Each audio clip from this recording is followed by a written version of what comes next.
Welcome back to another episode of Michelin Stars of Columbus, and we are here at another location. Hey, hope you guys are ready for some food.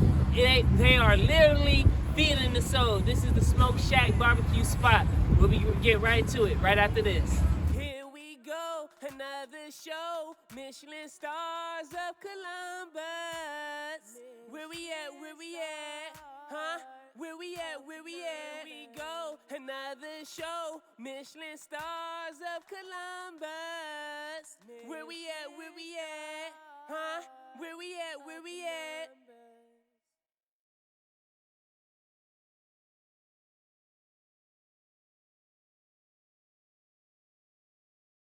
Welcome back to another episode of Michelin Stars of Columbus. I'm sitting here, we're not sitting, we're standing out here today on a beautiful day with a special guest, man. We're going to get more into it right after this, you guys. I know, not another ad, but look, don't I always let you know about something that's hot, something that's new, something you might need to be put up on game? Hey, today we're going to be talking about Adela's on Oak. Hey, the shirt feel good. I ain't going to lie, I had to put it on. Hey, make sure you guys go get yours. It's next level material, so it's all soft. Yo, the printing is good. Yo, go get yours now. Welcome back to another episode, you guys. Got a special guest, like I stated. I'm standing here with Kai.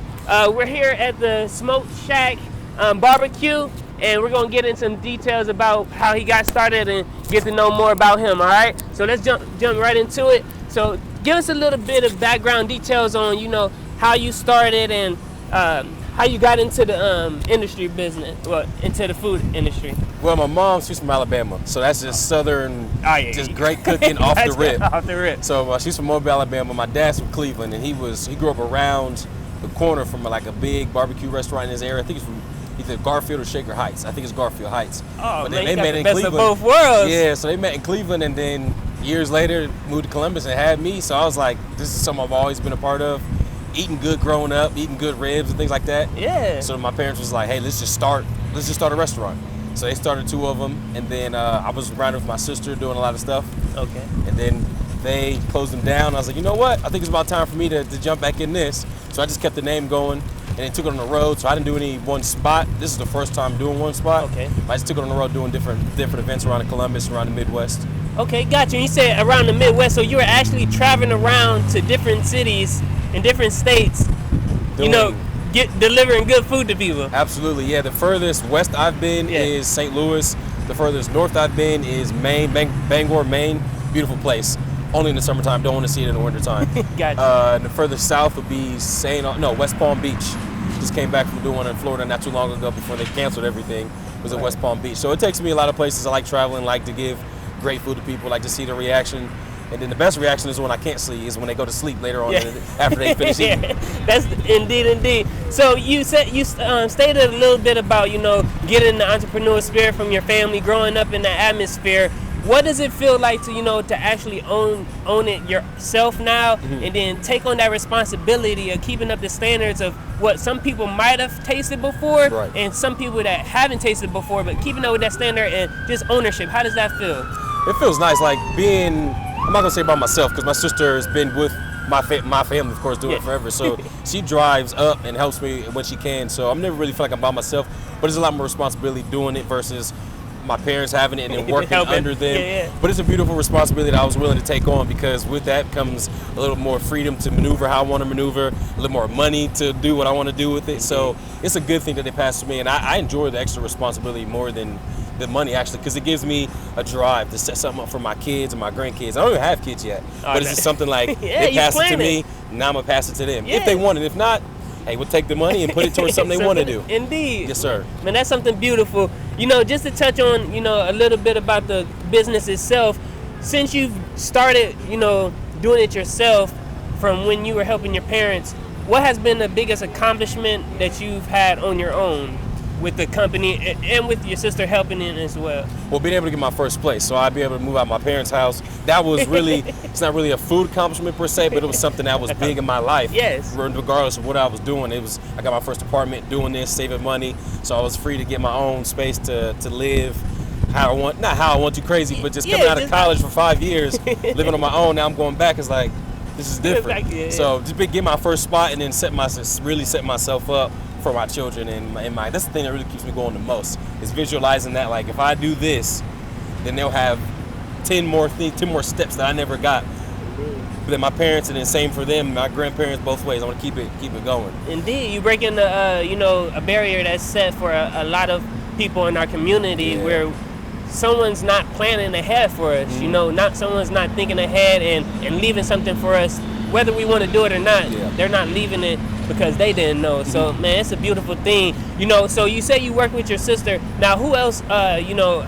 How many other employees? Do you partner with anyone? Is there anyone else helping you? Or? No, I started one, and I partnered with somebody, and then we decided it was best to separate so they can do what's best for them, and I can do what's best for myself. Indeed. So that was a good thing in itself to be able to initially start a business and then just leave it and set somebody else up. And so then come into this. But to my sister, myself, and then this lovely lady, her name is Nicole. She's been working with me for 5 years, I think 5 years. And I've known her for well before that because a lot of people in the barbecue traveling circuit, they know each other from years and years and years.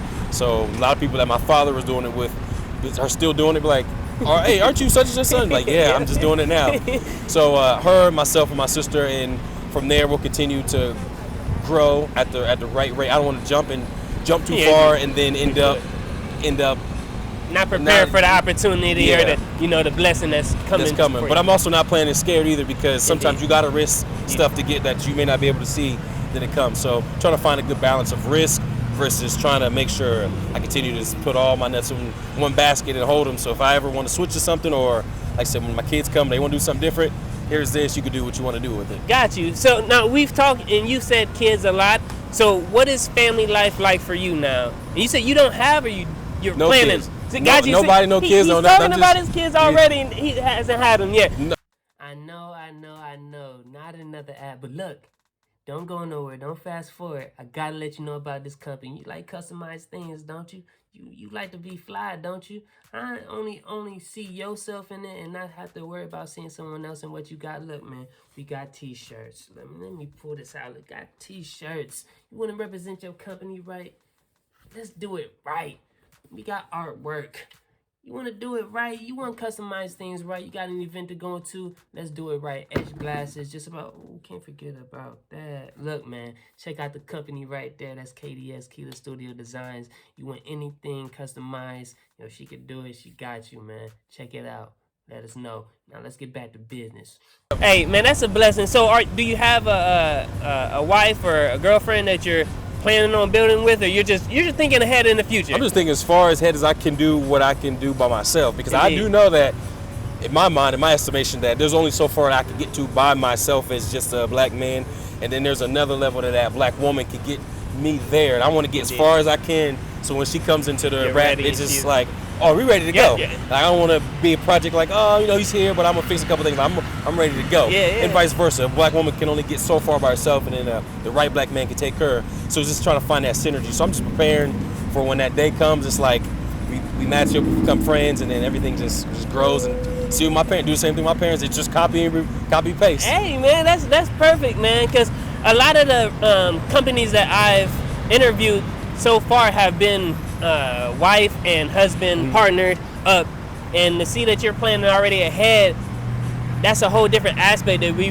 really don't get to see. Right. And like I was saying earlier, not a lot of black males in our community, are thinking that far ahead. So to hear you say it and to see that you actually have your own company, man, this is going to help out so many other people that's going to get to watch this, and then follow in your footsteps. Absolutely. And then switch up the plan however they feel fit. But it's definitely something to be hold your head up to. A little bit about the food itself. Got to touch on that. What's your number one selling item so far? Well, for side dish, I always think of side dish is mac and cheese. Everybody loves the mac and cheese. Mac and cheese. Right. So that's the first side dish. The number one thing is, I'll probably say rib tips, because what's a black barbecue joint without rib tips? Now, you can have some barbecue joints that may not have rib tips. To me, that's like, it's not a black joint. You know what I'm saying? So the rib tips, a lot of people love the rib tips. Everybody loves ribs. That's just a thing that just people come to get, because that's just ribs. You gotta have ribs at a barbecue establishment, but rib tips. And then, because of Cleveland, the Polish boy. A lot of people love the Cleveland style Polish boy with the fries, the coleslaw, barbecue sauce. So a lot of people say, let me get the Polish boy.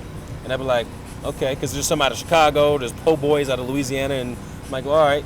They be like, Cleveland Stars. I'm like, yeah, but the fries and the Coke, that's everything. it. And they be like, what you know about it? Like, my father, Hey, my everything. dad's You gotta side. put everything on that thing, man. I'm from the land as well, so man, it's 216. yeah. Hey, 216, man. So, is there anything you should let the people know that's really like unique about your flavors, your sauces? What's gonna, differentiate your company, the Smoke Shack, from other barbecue restaurants as well? Well, a lot of people have told me that the sauce is really jumping. I've been eating the sauce all my life, so I'm just like, it's good. So that's the recipe passed down. Yes, that's 30 years old. I believe my mom's uncle gave it to her, and then she gave it to my dad, and they did it for the restaurant. And then I myself and my sister took it. So the sauce is 30 years young. Now hopefully I can take that and send that 100 years down the line. And just I don't have a cookbook, I don't have anything. It's just all in my mind. My mom did it. I watched her do it. And she's like, you got to watch. Because if you can watch, you'll never forget it. So now I'm watching. So maybe one day I might put it down in a book and pass it down. But it's all up here. But the sauce, people love that sauce. Hey, that's the key part of any barbecue act, really. Besides the meat being cooked perfectly, which is hard as well. But that sauce definitely takes it to a whole nother level. Let's see here. What was I going to say? It was something about the... Okay, that's what I was going to say. So have you ever thought about bottling the sauce? And put it in some stores? In stores? I've heard people tell me that I should do that, and I plan on doing that. But that's just like a secondary objective for what I'm trying to do. I know people be like, bottle it. So like a lot of people with the Popeye's chicken sandwich or Jordan's just set the demand. So let it continue. The people say, you're going to put it in, you're going to put it in, you're going to put it in. And then one day, just boom. Oh, it's in the store. So people might be like, oh, that's that. Let me get that. Right. So just putting that on the side, just trying to let that bubble up and get everything else done. But I'm going to put it in the stores one day. You're doing it the right way. You're putting the footwork in. You getting the word out there and letting that spread around before you get out there. Just how we were talking about earlier, not jumping ahead of the opportunity and missing it or not being ready for it when it comes. So that's perfect. From everything that we've talked about so far, man, I can't wait to try some of the food. I got you. But before then, just to wrap everything up, what's next for your restaurant? I'm really ready to see how this pandemic ends or continues. I don't know what the right word to use, but I want to get back on the road and start doing our events. And like I said, this is the first time actually being in one spot for, I believe this is maybe our 17th weekend here. Oh, wow. So before, he had all these shows lined up in this part, this state, this city, this town. And then when all that was just done, it was just like, okay, now what? And because it was a blessing from my parents and from God, it was like, listen, you have an opportunity to be your essential business, your food, make it work, figure it out how to make it work. And that's just an unfortunate superpower of black people is we always figure out how to make it work. Indeed. Even when a lot of things are against you, always made it work. So I want to get back on the road, start doing that again. And then when the time comes, whether I don't want to be on the road or I find somebody who can leave in charge, open up a restaurant. And then maybe stay on the road and have a restaurant, or stay in the restaurant and send somebody on the road, somewhere around that. But just to get back on the road. I'm tired of being in one spot. I love seeing people all the time that I see around the community because I've been living here all my life. Pickerington, Reynoldsburg area, I've been living here all my life. So seeing people around is a nice thing, but I'm ready to see a bunch of new people, which is what I enjoy. Like, hey, I'm going to see you next year when we come back. Just people that have seen us at events like 2 years ago. Like, hey, remember it? Like, I do remember you 2 years ago in the middle of Kentucky or nowhere. So I'm ready to get back out on the road. Word. But until then, I'm going to enjoy this and embrace everything we got right here. All right. Well, you guys heard it first. Make sure you guys come down and get the food before he goes and gets back out on the road. Get out of the way. Make sure you guys get that banner all the way. And, hey, it's been another episode of Michelin Stars of Columbus. I'm sitting here with Kai. You guys will stand here with Kai once again. Hey, peace out and see you guys at the review, all right?